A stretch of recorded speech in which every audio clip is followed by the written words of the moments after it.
नमस्ते प्रणाम। हम गायक सिकंदर था भाई, आप सभी भोजपुरी दर्शकों को पैर छू के प्रणाम करता हूँ। और थोड़ा हम जौन भी गाना गाए हमारे वीडियो के लाइक कमेंट शेयर ज़्यादा कर जाए थोड़ा। और जे भी बा दर्शक भाई हमारे वीडियो सुने के और गाना को लिखले बाटी जिसमें हमारे गुरु लोग बाटे सब मिक्सिंग होला, यहाँ वीडियो आइडियो सब यहाँ होला रिकॉर्डिंग। यह दिखा दे पूरा वीडियो एल्बम जितना बा कंप्यूटर और देख ल जा। यहाँ वीडियो मिक्सिंग हमारा होता जिसमें धीरेन्द्र बाबा बाटे और रॉकी भैया बाटे, शशिकांत मौर्य, सब वीडियो एडिटर म्यूजिक डायरेक्टर सब क्यों बा, कैमरा ड्रोन सब क्यों चलावे वाला भाई है।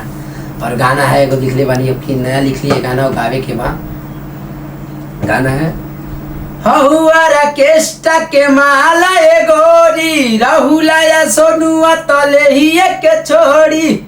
हहुआरा केष्टा के माला ए गोरी सचिया विशालावा तले ही के छोड़ी।